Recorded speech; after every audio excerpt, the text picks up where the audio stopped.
আসসালামু আলাইকুম dear viewers, English language hub BD থেকে সবাইকে স্বাগত জানাচ্ছি আমার আজকের ভিডিও লেকচারে। আমার আজকের ভিডিও লেকচারটি হচ্ছে প্রাথমিক শিক্ষক নিয়োগ পরীক্ষার প্রস্তুতিমূলক স্পেশাল মডেল টেস্ট 3। আমি 20টি বাছাইকৃত ইংরেজি প্রশ্ন নিয়েছি এবং এগুলো ব্যাখ্যাসহ সমাধান করেছি। ভিডিওটি শেষ পর্যন্ত দেখুন, আশা করি উপকৃত হবেন ইনশাআল্লাহ। চ্যানেলটি সাবস্ক্রাইব করুন, নিয়মিত আপডেট পেতে বেল আইকনে ক্লিক করে রাখুন।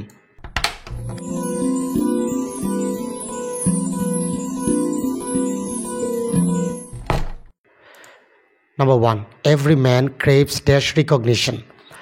তো এখানে আমাদেরকে একটি প্রিপোজিশন বসাতে হবে। আমরা জানি যে ক্রেভের সাথে প্রিপোজিশন ফর ব্যবহৃত হয়, আর ক্রেভ ফর অর্থ হচ্ছে আকাঙ্ক্ষা করা, অর্থাৎ সবাই স্বীকৃতির আকাঙ্ক্ষা করে বা আশা করে, সে অর্থে অপশন ক হচ্ছে এখানে correct, craves for. Number 2, this days transport dash expensive ever before. এখানে আমাদেরকে ভার্বের কারেক্ট ফর্ম বসাতে হবে। তো আমরা জানি যে কোনো সেন্টেন্সে at present, at this moment, now A days, this days এগুলো যদি থাকে তাহলে সেটি প্রেজেন্ট কন্টিনিউয়াস টেন্সে হয়। আর প্রেজেন্ট কন্টিনিউয়াস টেন্সের স্ট্রাকচার হচ্ছে একটি বিভার্ব অর্থাৎ এম ইজ আর যে কোনো একটি এবং ভার্বের সাথে আইএনজি। তো এখানে ট্রান্সপোর্ট হচ্ছে থার্ড পারসন সিঙ্গুলার নাম্বার, সুতরাং তার সাথে ইজ বসবে এবং ভার্বের সাথে আইএনজি হবে, অর্থাৎ প্রেজেন্ট কন্টিনিউয়াস হবে, ইজ বিকামিং। অপশন গ হচ্ছে এখানে correct. Number 3, a good teacher never hankers dash money. তো এখানে হ্যাঙ্কার এর সাথে একটি প্রিপোজিশন বসাতে হবে। আমরা জানি যে হ্যাঙ্কারের সাথে প্রিপোজিশন আফটার ব্যবহৃত হয়। হ্যাঙ্কার আফটার অর্থ হচ্ছে লালায়িত হওয়া, অর্থাৎ একজন ভালো শিক্ষক অর্থের পেছনে লালায়িত হয় না, সে অর্থে অপশন ঘ হচ্ছে এখানে কারেক্ট।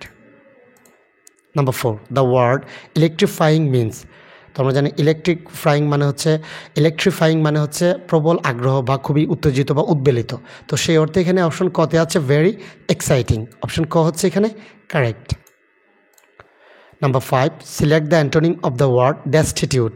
তো আমরা জানি যে ডেস্টিটিউট মানে হচ্ছে নিঃস্ব বা পরিত্যক্ত বা দরিদ্র, আর এখানে আছে নেসেসারি মানে হচ্ছে প্রয়োজন, তারপর বোল্ড সাহসী, টকেটিভ বাচাল, এখানে আছে অ্যাফ্লুয়েন্ট মানে হচ্ছে প্রাচুর্যপূর্ণ। তো ডেস্টিটিউট মানে হচ্ছে নিঃস্ব আর অ্যাফ্লুয়েন্ট মানে হচ্ছে প্রাচুর্যপূর্ণ, সুতরাং এটা হচ্ছে ডেস্টিটিউটের অ্যান্টোনিম, অপশন ক। Number 6, what is the meaning of face of music. তো আমরা জানি যে ফেস অফ মিউজিক মানে হচ্ছে কোনো সমালোচনার সম্মুখীন হওয়া বা কোনো সংকটের সম্মুখীন হওয়া বা কোনো সমস্যাকে মোকাবেলা করা। তো সেই অর্থে এখানে আছে যে ডিল উইথ এ প্রবলেম, কোনো সমস্যার মোকাবেলা করা বা সম্মুখীন হওয়া, সেই অর্থে ফেস অফ মিউজিকের অর্থ হচ্ছে deal with a problem, option গ হচ্ছে correct. Number 7, there are millions of websites here, website is a. অর্থাৎ ওয়েবসাইট এখানে কোন ধরনের নাউন। তো আমরা জানি ওয়েবসাইট মানে হচ্ছে কতগুলো পেজের নামকে ওয়েবসাইট বলা হয়, ওয়েব পেজের সমষ্টিকে। তো ওয়েবসাইট মানে একটা ওয়েবসাইট, দুইটা ওয়েবসাইট রেখে সিঙ্গুলার প্লুরাল করা যায়, সুতরাং এটা হচ্ছে কমন নাউন। কমন নাউন হচ্ছে কতগুলো ব্যক্তি বা বস্তুর সাধারণ নাম। তো সাধারণ নাম, সে অর্থে এখানে অপশন ক হচ্ছে কারেক্ট, এটা common noun. Number 8, identify masculine gender. অর্থাৎ চারটির মধ্যে কোনটি মাস্কিউলিন জেন্ডার বা পুরুষবাচক শব্দ। তো এখানে হচ্ছে স্পিনস্টার হচ্ছে কুমারী, ব্যাচেলারের যেটা হচ্ছে ফ্যামিনিন। তারপর ইউই হচ্ছে র্যাম মানে হচ্ছে ভেড়ার যে ফেমিনিন ফর্ম হচ্ছে ইউই। হচ্ছে শুকরনি অর্থাৎ শুকরের ফেমিনিন ফর্ম। আর স্ট্যাগ হচ্ছে ঘোড়া, অর্থাৎ পুরুষ ঘোড়াকে স্ট্যাগ বলা হয়। সো এখানে এটা হচ্ছে মাস্কুলিন, অপশন গ হচ্ছে correct. Number 9, which one is in plural form. অর্থাৎ চারটির মধ্যে কোনটি প্লুরাল ফর্ম আছে। আমরা জানি ক্রাইসিস, এটার প্লুরাল ফর্ম হচ্ছে অর্থাৎ ক্রাইসেস, ইএস, আয়ের জায়গায় ই হবে, গোস এর ডাবল ই হবে, এটা প্লুরাল। ক্লাসের প্লুরাল হচ্ছে ইএস যোগ করতে হবে, অর্থাৎ ক্লাসেস। আর ডায়াগনোসিস এস এর প্লুরাল ফর্ম হচ্ছে ডায়াগনোসিস, ইএস। সো অপশন ক হচ্ছে এখানে correct. Number 10, the antonym of the word procrastinate. তো আমরা জানি প্রোক্রাস্টিনেট মানে হচ্ছে দীর্ঘসূত্রিত করা, কোনো কিছু দেরি করা।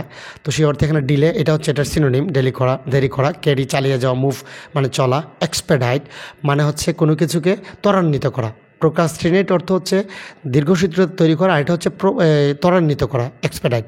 সো এক্সপেডাইট হচ্ছে এটার antonym. Number 11, find out the correctly spelled word. অর্থাৎ কোন বানানটি এখানে সঠিক আছে। আমরা জানি যে ট্রেচারাস, TRESCHEROUS, ট্রেচারাস মানে হচ্ছে বিশ্বাসঘাতক, যেটা আছে অপশন খতে, অপশন খ হচ্ছে এখানে correct. Number 12, which sentence is correct, চারটির মধ্যে কোন সেন্টেন্সটি কারেক্ট। এখানে যে ক্লুটি আছে সেটি হচ্ছে বি ভার্ব। আমরা জানি যে বি ভার্ব, অ্যাজ, তারপর দেন, THN, দেন, এগুলোর পরে মূলত সাবজেক্টিভ ফর্ম ব্যবহৃত হয়, নাউন বা প্রনাউনের সাবজেক্টিভ ফর্ম। সো এখানে সাবজেক্টিভ ফর্ম ব্যবহার করা আছে অপশন ঘতে। সো অপশন ঘ হচ্ছে correct, this is he speaking.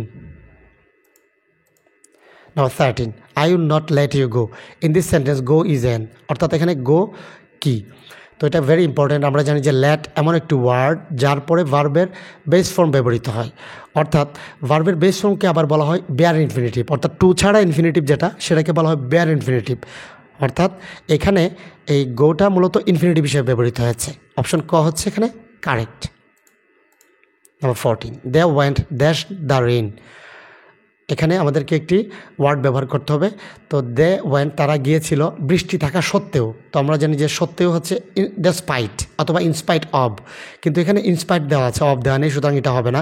In spite of অথবা ডেসপাইট। সো ডেসপাইট মানে হচ্ছে সত্ত্বেও, they went despite the rain. Option ক হচ্ছে এখানে কারেক্ট।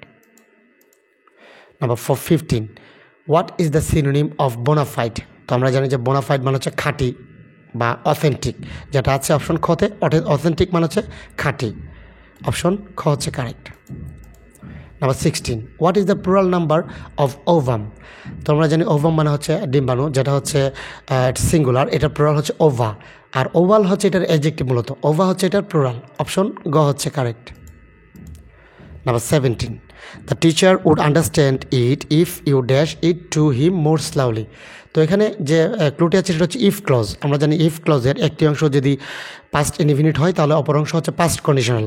আমরা দেখতে পাচ্ছি উড আন্ডারস্ট্যান্ডের হচ্ছে পাস্ট কন্ডিশনালের স্ট্রাকচার, সাবজেক্ট প্লাস উড অথবা কুড অথবা মাইট এবং ভার্বের বেস ফর্ম, এটা হচ্ছে পাস্ট কন্ডিশনাল। সো অপর অংশটি অবশ্যই পাস্ট ইনডিফিনিট হবে, অর্থাৎ ভার্বের পাস্ট ফর্ম ব্যবহার করতে হবে, ইউ এক্সপ্লেইনড হবে। অপশন ঘ হচ্ছে এখানে correct. Number 18, masculine gender of deer. তো ডিয়ার মূলত কমন জেন্ডারে ব্যবহৃত হয়, এটার মাস্কুলিন জেন্ডার চাওয়া হয়েছে। তো এখানে ডু হচ্ছে যে হরিণী, এটা হচ্ছে ফেমিনিন জেন্ডার। তারপর ডাক হচ্ছে হংসী, অর্থাৎ হাঁসের ফেমিনিন জেন্ডার। আর বাঘ হচ্ছে মূলত হরিণ, অর্থাৎ ডিয়ারের মাস্কুলিন জেন্ডার। অপশন ক হচ্ছে correct. Number 19, who is the author of the drama you never can tell. আমরা জানি যে ইউ নেভার ক্যান টেল এটা মূলত লিখেছেন জর্জ বার্নার্ড শ। এটা হচ্ছে ওনার একটি চার চরিত্রের একটি নাটক, যেটা 1897 সালে উনি রচনা করেছেন। সো জর্জ বার্নার্ড শ হচ্ছে correct. Number 20 and the last one, Shakespeare was born in the year. আমরা জানি যে শেক্সপিয়ার এপ্রিলের 23 তারিখ 1564 সালে জন্মগ্রহণ করেছিলেন। সো অপশন ঘ হচ্ছে এখানে correct. So viewers, thank you for watching this video. যদি ভিডিওটি ভালো লাগে তাহলে একটি লাইক দিন, আর যদি কোনো প্রশ্ন থাকে সেটা কমেন্ট সেকশনে জানান, আর অবশ্যই শেয়ারের মাধ্যমে অন্যদের দেখার সুযোগ করে দিবেন।